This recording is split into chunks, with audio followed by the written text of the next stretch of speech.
Hi, everybody. Today we are talking about looking at the fears and trying to address some of the fears that children are experiencing with COVID-19. And again, I'm joined by Amy Stapleton, who's the Bereavement Manager for the Chesapeake Life Center at Hospice of the Chesapeake. So thanks, Amy, for taking time again to talk with me.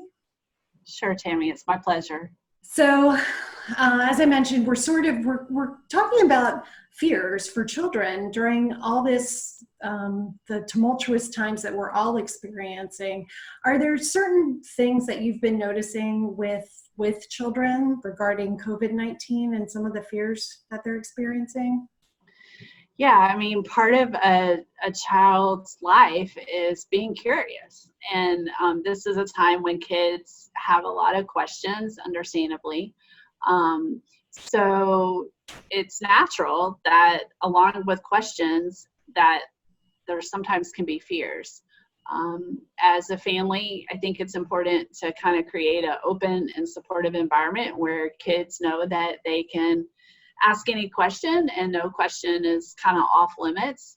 We tell kids the same thing about grief and death, but for parents and guardians to realize and kind of recognize there are different ways of sharing information with kids that don't overwhelm kids, right? So we want to kind of look at a building block approach where depending on a kid's age, depending on their kind of natural disposition to the world and curiosity, maybe some anxiety, we want to be able to share information incrementally. And certainly we don't want to force kids to talk unnecessarily, but try to answer their questions as honestly as we can during this time. And that has to be a challenge for parents because, I know for most adults that I'm speaking to, the information is changing rapidly. So, we're sort of having to shift and change what we say or what we know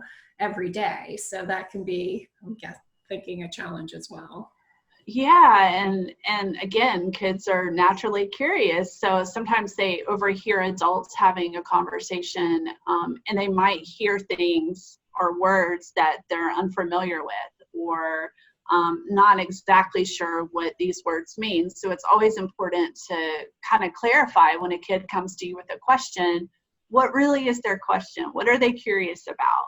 And in response, use words that kids can understand. Right. I don't know how many kids really know the word coronavirus or COVID-19 and fully understand what that means, but a lot of kids can understand when people are really, really, really sick. And I think we want to normalize for kids that this is a really, really, really significant sickness that is impacting people, but actually, we want to reinforce to them that a lot of people are recovering, that a lot of people are out there helping, to kind of reinforce for them that they're not alone in this. Right. And so more than anything, just kind of creating this open environment for kids.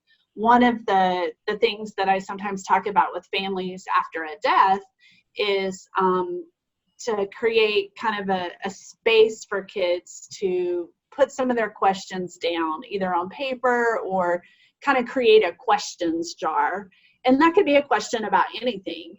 And then after dinner, kind of have everybody pull out a question and kind of take a look at it and check out some of the questions and hear how different people would respond. You can learn a lot about each other that way. So what about families that might have children that aren't asking questions? Is that something for them to be concerned about, or is that, okay as well? That's a really good question, Tammy.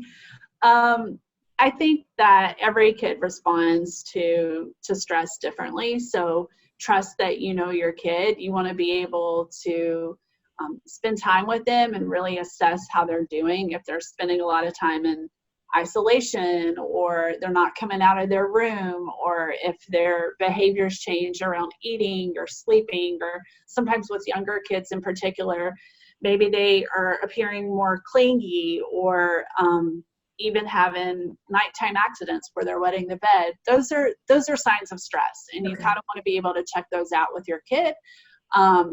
One thing that you can do sometimes with younger kids I find helpful, especially when language isn't as developed, is find creative ways to help them express what's going on inside. So invite them to draw a picture or create a story with you. And sometimes having that distance between what's going on inside and getting it out kind of gives kids permission to feel their fears, but not necessarily be overwhelmed by them. You mentioned a little bit before looking for or talking about the helpers. So when you I think it might be helpful to expand on that a little bit more. When you say that, what do you mean? Yeah, I always go back to Mr. Rogers, who is a kind of mentor of mine. And I think that Mr. Rogers said very early on, as he was teaching kids about hard things like September 11th and death and hard things happening in the world, that he really emphasized to find the helpers. And there are, in fact, so many good people right now who are helping in the biggest sense of, supporting families and people who are impacted by this virus in hospitals and nursing homes and hospices. But that also extends to our teachers who are really working hard at home to support kids. That extends to neighbors who are helping one another in new ways. And so really there are a lot of people out there who are helping during this time. And in fact, kids can be a part of that. I think one of the most empowering ways to invite kids to take a look at their fears is to invite them to look at something that they can do to make a contribution, or something they can do to offer to a situation to help it be better. And one of the ideas that I've come up with, and others have as well, I'm sure, is the idea of a kindness rock. Okay. And so I've worked with some kids recently online creating kindness rocks in their own home. They just, pulled markers and paint and rocks from their own yard, and they've made kindness rocks, and they're going to spread those throughout their neighborhood, leaving them on people's porches and in common spaces, and keeping social distancing in mind, of course, but really spreading the cheer and the sense of how important it is just to be kind during these days and to one another. That's awesome.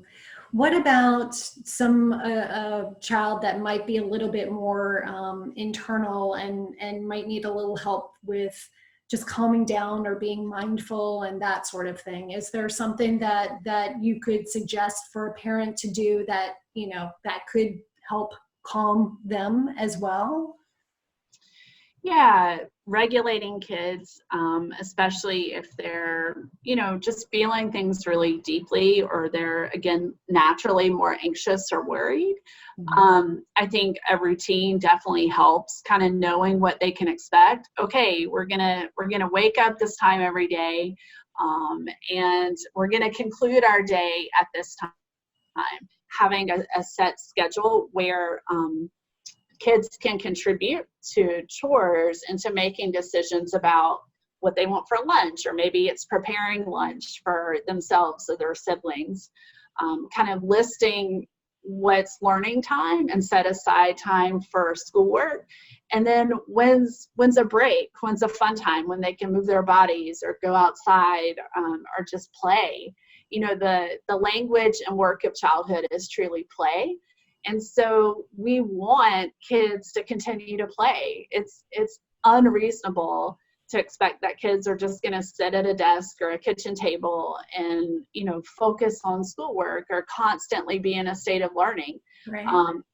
Kids naturally go in and out of realizing and recognizing hard things and play. So, for example, when a child is grieving, it's not uncommon at all that they're going to maybe run outside of the funeral home and start doing cartwheels, because that's naturally what kids do. Right. And so as parents and guardians during this time, again, we really want to emphasize play and fun and the natural and normal things that accompany childhood. So I want to say to parents and guardians, like, give yourself some grace and compassion and space around, you know, nobody's doing this perfectly. And there is a lot of value in just kind of sitting with your kids and acknowledging, hey, this is very different for all of us, and we're just doing the best we can, and we're in it together.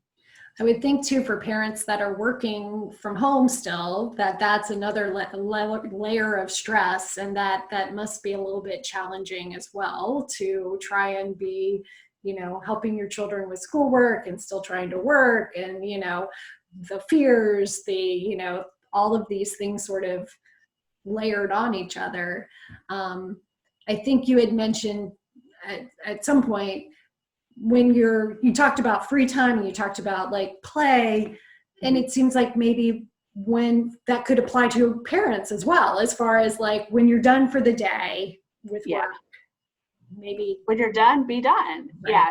So a lot of what we're saying also applies to parents and guardians, the importance of moving our bodies and exercising, and not everybody's going to go out and run 5 miles, but, you know, if you can do some simple stretching with your kids, there's a lot of free, great yoga videos out there now. One of my personal favorite for kids is animal yoga. So it's just a fun and creative way to move your bodies and make animal sounds and kind of get some of that that release that we all need. Another one is kind of taking a balloon and, you know, breathing in and blowing out, an imaginary balloon, I should say. But, you know, just even focusing on those kind of simple breaths. And that's something that you can do with your kid. But that's I think helpful for you as the parent too. Yeah. But I think to your point, we're modeling for kids during this time. And so when we're done at work, you know, we close the Zoom meeting, we close the computer screen, be done. And we want kids to also have that transition time, you know, a time away from the screen, a time when they can simply gather together and be with their family, kind of recognizing that the exposure that kids are getting isn't always helpful. So, you know, looking at how can we simply be together, whether it's preparing a family meal or doing something fun outside. You know, I think it really helps not just the children in our lives, but everybody. Right. I think that's so true. What about, are there any other tips or suggestions that you could offer? Well, one of the fun things I've come across lately is a mindfulness jar. And this is something that you can make with, this just happens to be like a mason jar that has a lid on it and that we've taped, but you can do it with a simple water bottle. You just want to make sure that the lid is really taped, but this has glitter and food coloring in it and a little bit of dish soap, which makes it bubbly. But, you know, having your kids be able to find a comfy place in their home, a quiet place in their home, making something like this where they can really see how their thoughts and breaths change the more that they watch kind of the bubbles in the jar kind of decrease. You know, it helps kids learn how to regulate themselves. And that, again, that's a good thing. That's awesome.